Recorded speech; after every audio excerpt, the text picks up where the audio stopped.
tariffs taking effect today. The auto sector accounts for 5.3% of GDP and is the fifth largest export sector in the country, accounting for 18% of the country's total exports. Last year alone, the sector exported 35 billion rands worth of cars to the United States market. The agricultural sector stands to be at an immediate disadvantage as some of its competitors like Peru and Chile are subject to a lower tariff of 10%. According to agricultural economist Wandile Sihlobo, the most exposed agricultural industries include ostrich products, table grapes, citrus, nuts and wines. This tariff comes into effect after these sectors have enjoyed more than 2 decades of duty-free access to the United States market under the African Growth and Opportunity Act, also known as AGOA. But what purpose do tariffs actually serve? Tariffs are usually introduced when countries want to protect their local industry in relation to imports of that same good into their country. In other words, they want to try and make their own homemade goods as cheap as possible relative to potential imports, so that people will buy the local goods, and so that will generate employment within the country itself. And this is the crux of what President Donald Trump has indicated he wants to achieve in order to supposedly make America great again. This mechanism will likely have the effect of reducing U.S. demand for certain goods over the long term, while at the same time enabling the U.S. government to make a mint from the tariff charges, which ties in with the administration's push to reduce taxes in its domestic economy, while Trump is also pushing for foreign companies to invest in America instead of their own economies. President Trump has professed that he is desperate to try and resuscitate American manufacturing industry, and that has been gradually eroded by cheap import, whose impact has been gradually eroded by cheap imports, especially from China over the last few decades. And he's doing that by imposing a surcharge on goods that are imported into the United States. Meanwhile, through the auspices of the Department of Trade and Industry, the government has been trying to engage with U.S. officials to work on getting a better trade deal than the 30% import duty imposed by Trump.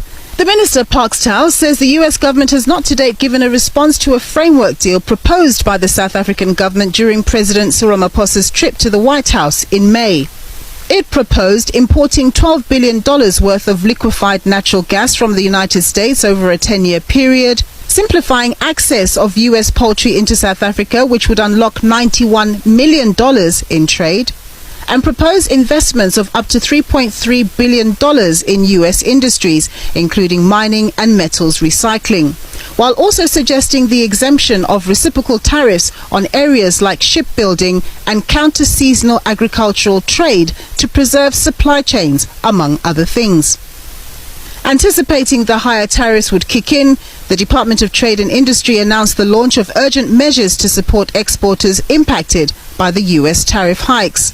We've established a support desk. We're engaging with the countries all over the world with those that have said, in citrus, we've got a possible agreement with you. We can supply. How do we sort that out? But you're dealing with citrus, you're dealing with chemicals, you're dealing with automotive components, with vehicles. So you're dealing with a whole range of industries, and the impact would be different per industry. The jury is out on whether Donald Trump's trade tariffs policy will result in a stronger U.S. economy in the long run, given concerns around how the policy may impact on Americans' purchasing power. They may work in the sense of encouraging local production, but if the market contracts, then even local production will not benefit very much. And the fear with regard to tariffs, especially if they're at a very high level, is that they will generate inflation for the American consumer and erode his buying power and cause a very sharp downturn in the United States economy. With the 30% duty now in place on South African goods, while detrimental for some sectors in the short term, Jameen argues that the majority of South African exports to the United States, which includes strategic minerals like PGMs, gold, chrome and coal, will not be subject to tariffs, adding that roughly 2.5% to 3% of the country's total export value would be liable to the tariff levy, estimating that this could shave off around 0.1 to 0.2 percentage points of GDP. But this, of course, will be of little comfort to those industries and workers specifically impacted by this latest development. Lamola criticizes opposition over US tariffs on South African goods. International Relations and Cooperation Minister Ronald Lamola has lashed out at opposition parties, both within and outside the GNU, for failing to speak with one voice on matters of national interest, following the United States' decision to impose a 30% tariff on South African imports. Speaking at a joint media briefing on Monday at the Germiston Civic Center in Ekurhuleni, Lamola, alongside Trade, Industry and Competition Minister Parks Tau, called on all South Africans to unite in response to the escalating trade dispute. These are complex issues. All South Africans should speak with one voice in the national interest, whether in opposition, in the GNU, in government, outside government, NGOs, or in business, Lamola said. The tariffs, announced by the administration of U.S. President Donald Trump, will take effect at 12:01 a.m. on August 8th. While other African countries, including Lesotho and Zimbabwe, will face a 15% tariff, South Africa has been singled out for a significantly steeper duty. Analysts argued that this was a sign of worsening relations between Pretoria and Washington. Lamola said the government has worked diligently to stabilize and strengthen trade ties with the U.S. since the start of the 7th administration. In May, South Africa submitted a comprehensive framework deal aimed at addressing the U.S. trade deficit, promoting digital trade, boosting investment, and removing non-tariff barriers. However, despite ongoing discussions, Washington pressed ahead with the unilateral tariff hike. This decision comes as both countries are engaged in efforts to resolve long-standing bilateral issues, Lamola said. Sadly, these efforts now seem to have been undermined, much to our dismay. Lamola said that the tariffs were not unique to South Africa. This is not just a South African phenomenon. The U.S. has imposed similar tariffs on both its allies and adversaries. We must not take it personally, but instead work to find common ground, he said. The Democratic Alliance, DA, the second largest party in the GNU, has blamed Lamola and Tau for failing to secure a more favorable outcome. DA trade spokesperson Toby Chance said the government's failure to station a permanent diplomat in Washington had left South Africa at a disadvantage during negotiations. This no-deal scenario is the result of negligence, failed diplomacy, and ineptitude, Chance said. Our negotiators missed the initial deadline to submit trade terms and then had to request an extension.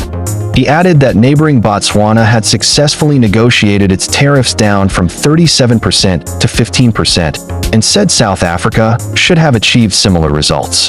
The DA itself has also come under fire for its approach to the U.S. Earlier this year, senior party members, including MP Andrew Whitfield, then Deputy Minister of Trade, traveled to Washington in an effort to salvage the African Growth and Opportunity Act, AGOA, agreement. President Cyril Ramaphosa later dismissed Whitfield for making the trip without authorization. The DA described the March visit as a diplomatic mission aligned with the country's foreign policy, but the ANC criticized it as reckless and unauthorized. Lobby groups including AfriForum, Solidarity, and Freedom Front Plus also undertook trips to the U.S., citing concerns about land expropriation, farm attacks, and controversial political rhetoric, including the Kill the Boer chant by economic freedom fighters leader Julius Malema. Lamola rejected these separate initiatives as counterproductive and reiterated the need for unity.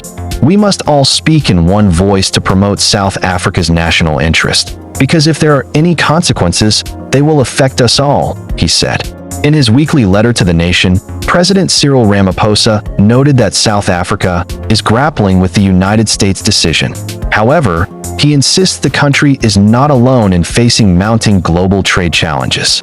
Our trade relations have historically been complementary in nature.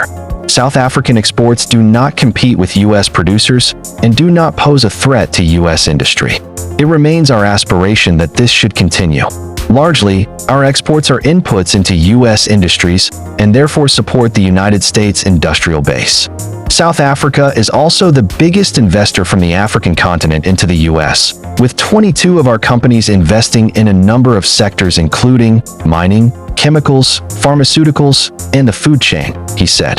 Ramaphosa added that it is important to understand that South Africa is not alone in facing high tariffs from the U.S. A number of export-reliant developed and developing economies, including several on the continent, are also grappling with these measures, he added. Like and subscribe now.